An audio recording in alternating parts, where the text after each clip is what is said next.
Hello and welcome back to the channel. Today is our second of the athletics action deep dives, going over the grapple action. So grapple is an athletics action which targets the creature's fortitude DC, and if you succeed, you grab the target, and if you critically succeed, you restrain the target.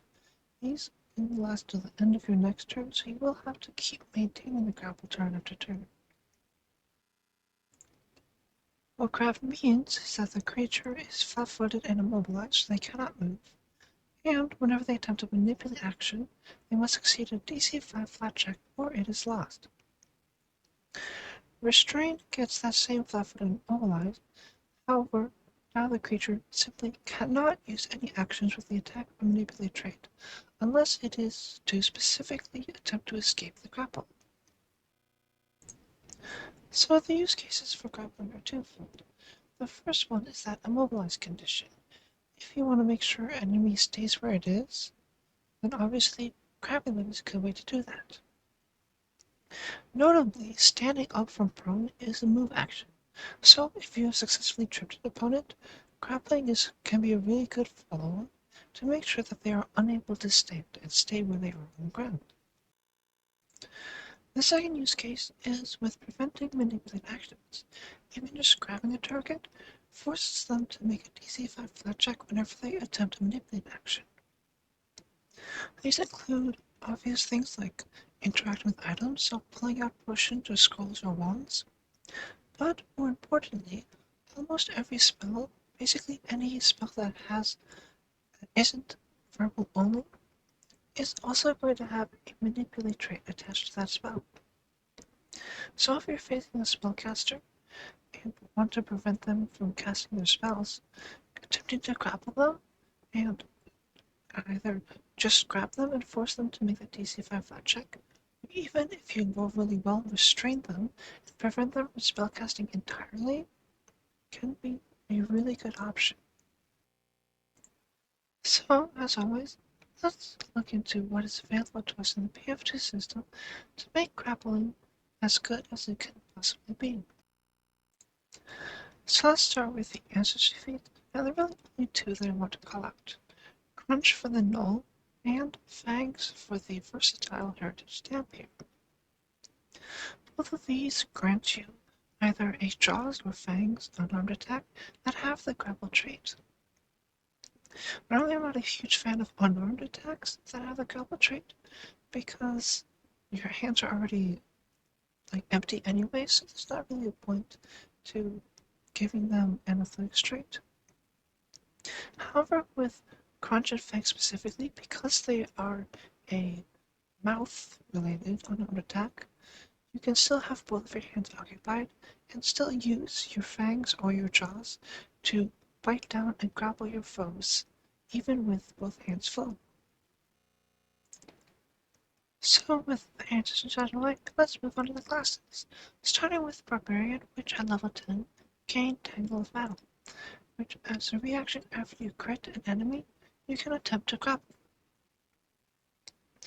At level 12, they can Embrace the Pain, which after someone attacks and damages you, you get to, as a reaction, attempt to grapple or disarm them. And finally, again at level 12, Furious Grab is just one of the automatic grab after hits, which are super useful in Pathfinder 2. Next up is the Fighter, which at level 2 has Combat Grab, which for a single action you can make a strike, and if it hits, automatically grab the target. Now, notably, this is much lower level than Furious Grab for Barbarian, which at first glance seems to do the same thing, attack and automatically grab.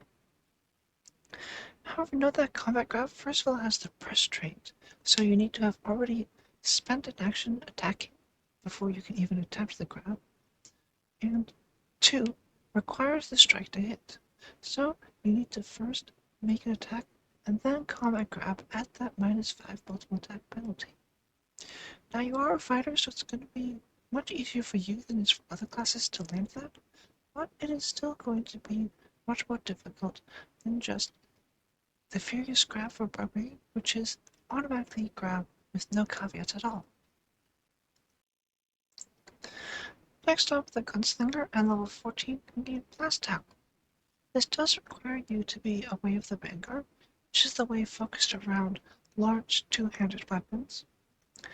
But if you attempt to Blast Tackle, you can attempt to grab an opponent, and while you're grabbing them, wield your normally two-handed weapon in one hand, and use that one hand to basically push the barrel of the gun into your opponent and fire and reload while still maintaining that grapple. Next up, we have the Monk, which have two stances actually that have relevant bonuses. The first right away at level 1 is the Gorilla stance, which just grants you an unarmed attack that has the grapple trait. The second at level 8 is the Clinging Shadow stance, which is a focus stance, so you will have to spend a focus point every time you want to enter it. However, the stance does grant you an unarmed attack which deals negative damage and has the grapple trait, and also grants you a +2 circumstance bonus to grapple your opponents while in the stance. And third, while the rare Reign of Ember stance does not in and of itself grant bonuses to grappling, it does lead to Blazing Talon Surge at level 6, which allows you for 2 actions to stride, strike, and grapple a creature. And once you have the ground, once you're level 14, you can use Explosive Death Drop to make that same athletics check against their 42 DC to attempt to basically smash them into the ground and deal your opponent a boatload of fire damage. On top of all this, monks also get Crushing Grab at level 2, which allows them to deal damage to any opponents they successfully grapple, and Sleeper Hold at level 10, which allows them, once they have someone grappled, to basically attempt to knock them unconscious. Note that Sleeper Hold is an athletics check to grapple, unlike a lot of other feats like this, which use the same check but technically the same type of action. Sleeper Hold is still a grapple check, so any bonuses, like from Clinging Shadows that apply to grapple checks, will apply to your attempt to Sleeper Hold your opponents. And finally, for the classes, the Summoner at level 12 can grant their Eidolon Grasping Limbs, which gives them grab, which is just another auto grab after a hit. But of course, if you really want to be good at grappling people in PF2, what you're going to want is the Wrestler archetype, which is an archetype dedicated to grappling opponents and taking advantage of them once they have been grappled. Starting straight away with the dedication, which automatically gives you expert athletics and the useful Titan Wrestler skill feat.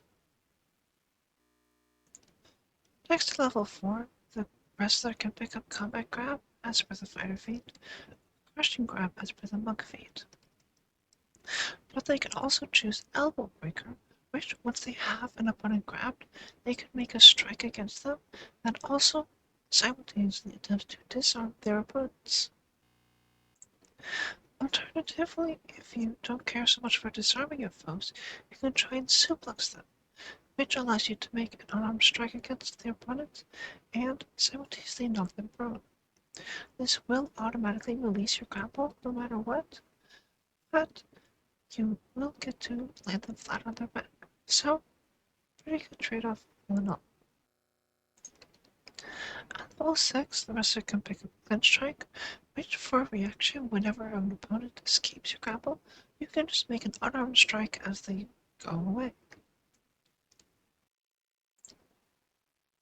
Stranglehold at level 8 allows you, once you have a foe grabbed, to make an unarmed strike against them, and if you succeed, they can barely speak, meaning that they have to pass a DC 10 flat check to do anything that requires speech, for example, casting spells with verbal components. If you really want to shut down a spellcaster, grabbing them, then strangling them, forces them to make, at minimum, a DC 5 flat check whenever they want to cast any spells. Next we have Submission Hold in level 8, and its cousin Spinebreaker at level 10, which, once you have a creature already grappled, you can attempt to grapple them again and inflict either enfeebled from submission hold or clumsy from spinebreaker. Also at level 10 we have Aerial Piledriver, which for 2 actions allows you to make an unarmed strike against a grabbed creature, deal little extra damage, and also knock it prone. Notably, unlike Suplex that we saw earlier, you still maintain your grapple for the Aerial Piledriver, meaning that if you successfully piledrive somebody, they are flattened on the ground and still grappled by you. So they will continue to be unable to make move actions, meaning they're stuck on the ground until they successfully escape. Next at level 12, the wrestler has Inescapable Grasp, which solves the biggest problem when attempting to restrain spellcasters, is that they can cast spells and thus use those spells to teleport out of your grasp. Now when they attempt to do so, they have to pass a DC 15 flat check or automatically fail. This flat check also applies to the Freedom of Movement spell, which would normally just automatically allow them to escape for free. And finally, at level 14, we have Form Lock, which, if you have a creature grabbed, you can use your athletics to attempt to counteract a polymorph effect. So if you've grabbed a druid and they shapeshift into a boar to try and escape, you can just form lock and literally choke them out of their boar form and back into their normal base form. So pretty obviously, if we want to be good at grappling, we're going to want to take the rest of dedication.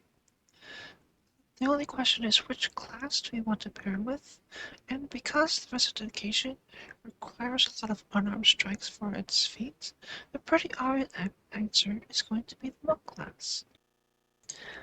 However, the monk is more than just kind of empty chassis for a wrestler.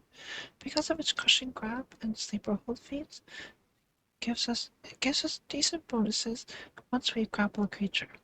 And the Clinging Shadow stance is an easy way to make sure that we always have a circumstance bonus to grapple, something that is somewhat hard to come across elsewhere in PF2.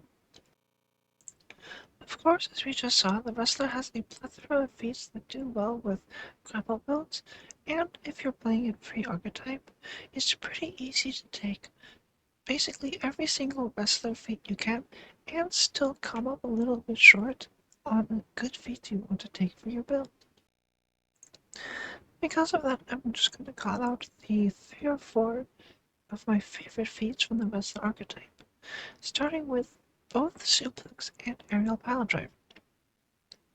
These two are good in significantly different ways, but in essence, they allow you to take a grappled creature and knock them prone. I would definitely want at least one of these if I were making a grapple build, but having both of them simultaneously is a little bit overkill in my opinion. Other than that, we have Clinch Strike to make sure we can retaliate against foes who are going to want to escape our grapples. Escapable Grasp to make sure that mages can't simply wave their wands and escape us immediately. Finally, Form Lock at 14, just because I think it's really funny to be able to choke a druid out of their boar form. Now this does take quite some time to come online. Most obviously, Clean Shadows we can't take until level 8, but once we do, we'll be able to, in every single combat, grapple with a +2 circumstance bonus minimum from our Clean Shadow stance, and once we have our foes grappled, we have our pick of what status condition we want to inflict upon them. We can attempt to knock them unconscious with Sleeper Hold, knock them prone with Suplex Aerial Piledriver, or even knock them out of their polymorph with Form Lock. And if our foe tries to escape, they're going to have a much harder time doing so with our Inescapable Grasp, and even if they manage to, we'll still be able to get one last punch on the way out with Clinch Strike. So, all in all, thanks primarily to the Wrestler archetype, Grapple is one of the most well-supported skill actions in PF2.